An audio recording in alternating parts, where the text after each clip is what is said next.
الحمد لله الذي أعد للمؤمنين والمؤمنات جنات تجري من تحتها الأنهار. أشهد أن لا إله إلا الله وحده لا شريك له الملك العزيز الغفار القهار.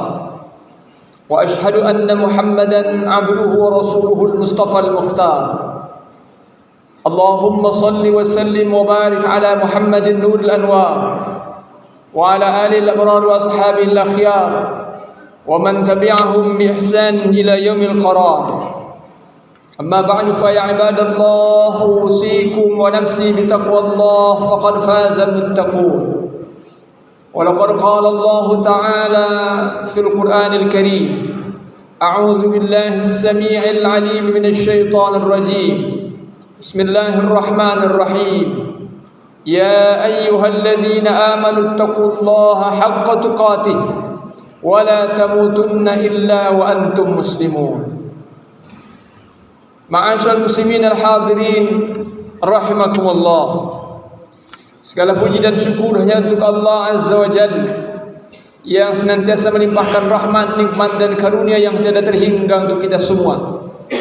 Dengan limpahan rahmat dan karunia Allah, alhamdulillah pada siang hari ini kita kembali diberi kekuatan oleh Allah untuk mampu menunaikan ibadah salat Jumat. Mudah-mudahan ibadah ini diterima oleh Allah Subhanahu wa taala. Salawat bering salam buat junjungan kita Rasulullah Muhammad sallallahu alaihi wasallam yang telah meninggalkan untuk kita Al-Qur'an dan As-Sunnah sebagai pedoman kehidupan.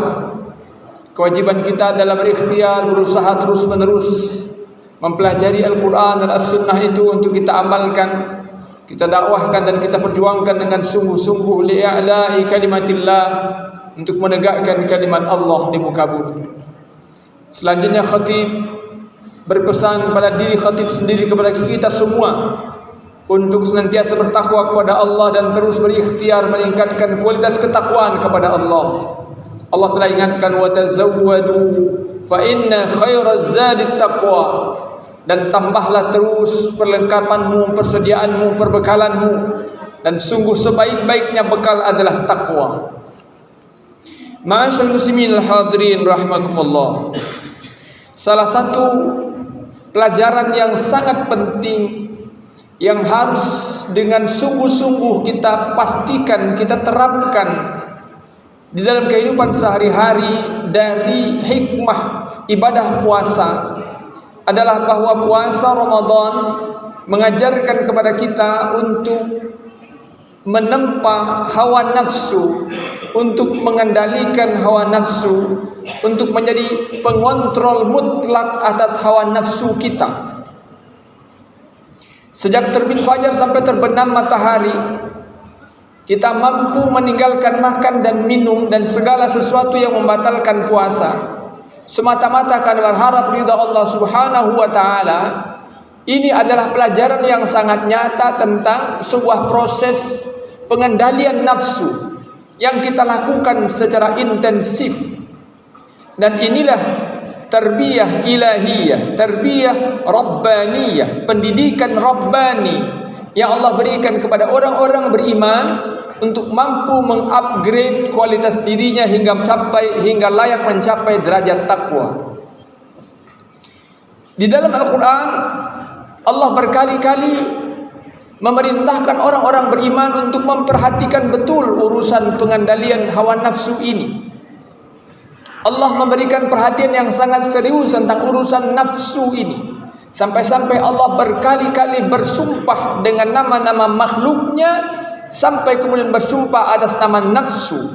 Sebagaimana kita baca dalam surah Asy-Syams, والشمس وضحاها والقمر إذا تلاها والنهار إذا جلاها والليل إذا يغشاها والسماء وما بناها والأرض وما طحاها ونفس وما سواها فألهمها فجورها وتقواها قد أفلح من زكاها وقد خاب من دساها. Kita perhatikan betapa Allah berkali-kali bersumpah atas nama berbagai makhluknya untuk sampai pada sumpah tentang nafsu yang kemudian Allah beri highlight, Allah beri peringatan tegas. Wasyamsi waduhaha, demi matahari dan demi sinar cahaya di waktu duhanya. Wal qamari idza talaha, dan demi bulan yang mengikutinya. Wal ardi wa ma tahaha, dan demi bumi serta penciptaannya. Was samai wa ma banaha, dan demi langit serta pembinaannya, dan seterusnya sampai kemudian Allah bersumpah wa nafsin, dan demi nafsu, wa ma sawwaha, dan penyempurnaannya. Fa'alhamaha fujuraha wa taqwaha. Allah tegaskan bahwa Allah memang memberi ilham kepada nafsu itu berupa potensi fujur, potensi untuk melakukan dosa, melakukan penyimpangan, melakukan kemaksiatan, tetapi juga taqwaha, potensi untuk takwa, potensi untuk tunduk kepada Allah Subhanahu wa taala. Lalu Allah ingatkan, qad aflaha man zakkaha. Sungguh beruntung orang-orang yang terus berusaha menyucikan nafsunya itu. Wa qad khaba man dassaha, dan sungguh merugi orang-orang yang membiarkan nafsunya kotor. Ma'asyiral muslimin hadirin rahimakumullah. Sejarah mencatat bahwa ada begitu banyak manusia di muka bumi ini yang telah menjadi hina karena memperturutkan hawa nafsunya. Ada manusia yang hina dina dan dicatat oleh sejarah sebagai sosok yang memperbudak nafsunya demi kekuasaan, demi pangkat dan kedudukan, sampai ia rela mendeklar dirinya sebagai Tuhan. Inilah Fir'aun yang sampai berkata, sebagaimana Allah abadikan dalam Al-Quran, wa faqala ana rabbukumul a'la. Fir'aun adalah sosok manusia durjana yang karena mempertuhankan nafsunya sampai berani-beraninya mengatakan ana rabbukumul a'la, aku adalah Tuhanmu yang paling tinggi. Lihatlah pula Qarun, seorang manusia tak tahu diri yang diangkat oleh Allah dari derajat yang awalnya sangat rendah menjadi memiliki kedudukan tinggi karena hartanya yang begitu banyak, tetapi kemudian dia bermaksiat kepada Allah dengan hartanya itu dan tidak mengakui bahwa harta yang dia miliki sesungguhnya adalah titipan dari Allah Subhanahu wa taala. Lalu Allah binasakan Qarun bersama hartanya. Apa yang terjadi di masa lalu ternyata terus berulang sampai setiap episode kehidupan sejarah manusia. Hari ini misalnya negeri kita dihebohkan oleh tragedi 349 triliun uang negara yang tidak diketahui di mana posisinya hari ini, siapa yang mengambil, siapa yang menggunakan, untuk apa dipergunakan, dan seterusnya. 349 triliun uang yang sangat besar, yang hampir setara dengan 20% APBN. Siapa yang menggunakan ini kecuali orang-orang yang pasti telah diperbudak oleh hawa nafsunya. Dan inilah yang disenyali oleh Allah dalam Al-Quran. Dalam surah Al-Jathiyah 23 Allah berfirman, afara'aita man ittakhadha ilahahu hawa. Tidakkah kamu lihat orang yang telah menjadikan hawa nafsunya sebagai Tuhannya? Dalam hadis Rasul juga gambarkan fenomena orang-orang yang tidak pernah puas memperturutkan hawa nafsu ini. Rasul bersabda, "Lau anna libni Adam wadiyan min dhahabin ahabbu an yakuna lahu wadiyan fala yamla'a fahu illa turab," atau kama qala Rasul. Andai saja seorang anak Adam memiliki harta berupa satu lembah penuh berisi emas, maka dia masih akan ingin untuk memiliki lembah berikutnya, 2 lembah, 3 lembah, dan seterusnya, penuh berisi emas, dan mulutnya tidak akan pernah berhenti berharap dan menginginkan sesuatu kecuali ketika mulut itu sudah disumpal oleh tanah. Masyaallah muslimin hadirin rahimakumullah. Maka Ramadan dengan puasanya merupakan madrasah ruhiyah, merupakan intensive spiritual training center, merupakan momen di mana kita dilatih oleh Allah untuk betul-betul bersungguh-sungguh menempa hawa nafsu kita. Hanya saja sayang 1000 sayang, masih sangat banyak manusia yang gagal menjadikan Ramadan betul-betul sebagai momen untuk menempa nafsu secara sungguh-sungguh. lihatlah dan perhatikan sebahagian perilaku kita, bahkan ketika berbuka. Ketika berbuka baru saja selesai kita menempuh lebih kurang 13-14 jam menahan tidak makan, tidak minum, yang seharusnya bisa kita lanjutkan dengan proses imsakun nafsi, menahan nafsu untuk makan secukupnya saja, minum secukupnya saja ketika berbuka, bahkan sedapat mungkin mengikuti sunnah Rasul tentang tata cara berbuka. Tetapi apa yang terjadi pada banyak di antara kita, justru ketika iftar itu, ketika berbuka itu, kita melampiaskan lagi nafsu kita yang padahal sepanjang hari sudah berhasil kita kendalikan. Lihatlah pula secara umum kemudian fenomena makan dan minum kita di sepanjang bulan Ramadan. Seharusnya dengan puasa di bulan Ramadan kita mampu melakukan penghematan anggaran kalau kita kemudian lihat secara kalkulasi ekonomis. Tetapi apa yang terjadi? Di banyak rumah tangga kaum muslimin, jangankan melakukan penghematan anggaran keuangan, justru yang terjadi adalah pelipat gandaan pengeluaran.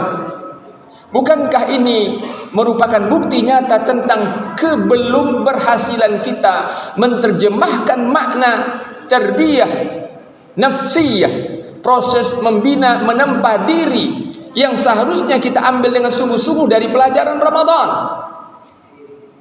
Dan belum terlambat untuk bersungguh-sungguh menempa jiwa kita ini di hari-hari Ramadan yang masih insya Allah disisakan oleh Allah kepada kita.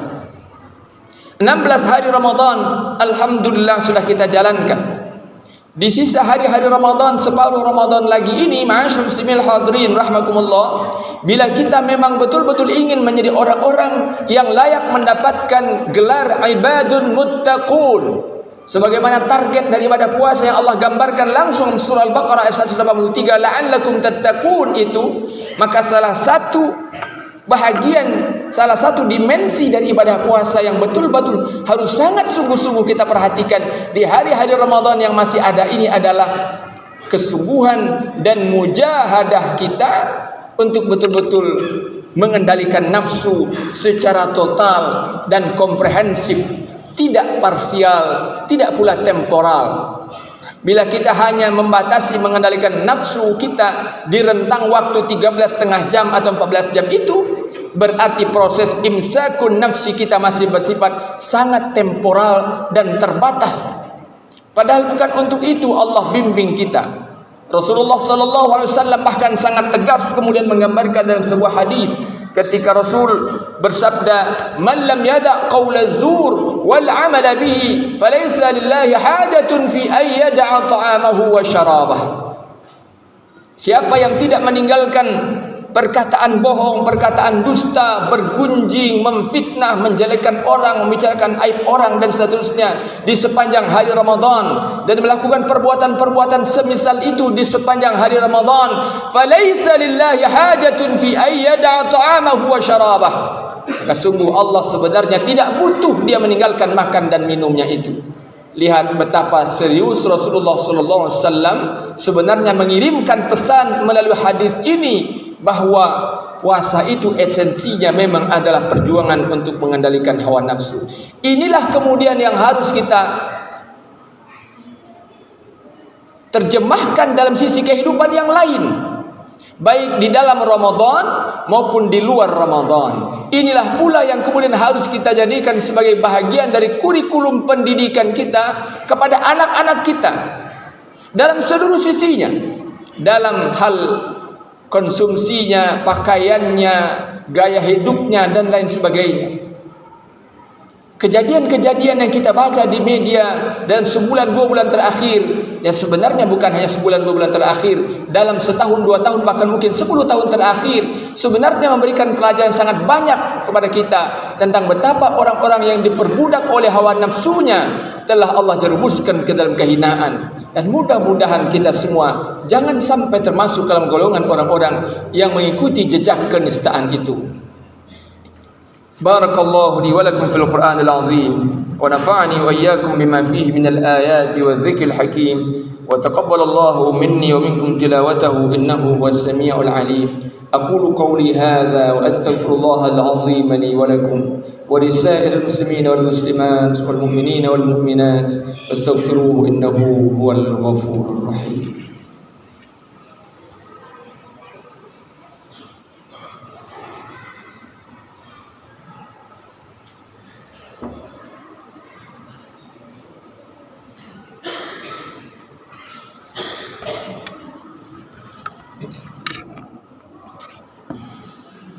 الحمد لله الذي أمرنا بالاتحاد والاعتصام بحبل الله المتين. أشهد أن لا إله إلا الله وحده لا شريك له إياه نعبد وإياه نستعين وأشهد أن محمدا عبده ورسوله المبعوث رحمة للعالمين. اللهم صل وسلم وبارك على محمد وعلى آله وصحبه أجمعين. أما بعد فيا عباد الله أوصيكم ونفسي بتقوى الله فقد فاز المتقون.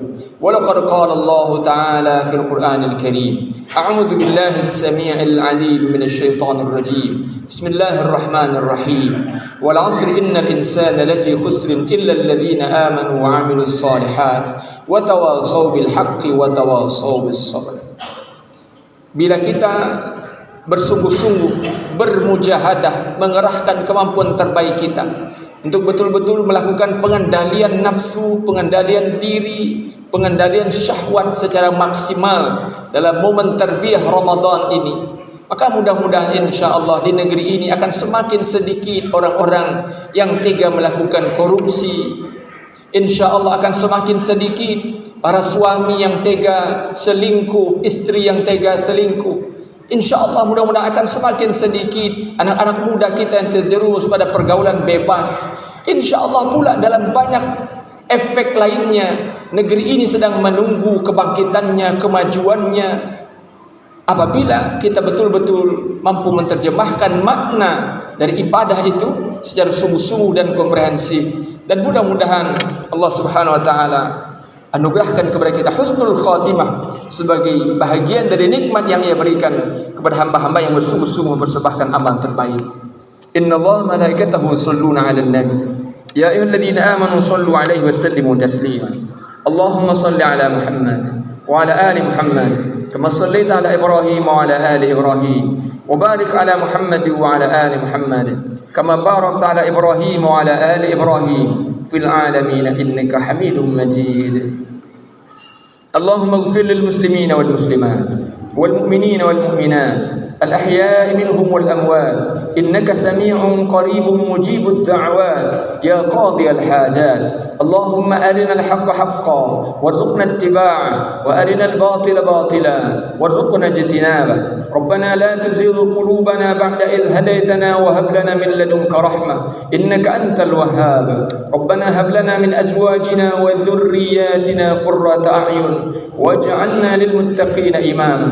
ربنا ظلمنا أنفسنا وإن لم تغفر لنا وترحمنا لنكونن من الخاسرين. ربنا تقبل منا إنك أنت السميع العليم وتب علينا إنك أنت التواب الرحيم. ربنا آتنا في الدنيا حسنة وفي الآخرة حسنة وقنا عذاب النار. وصلى الله على خير خلقه محمد وبارك وسلم. سبحان رب العزة عما يصفون وسلام على المرسلين والحمد لله رب العالمين.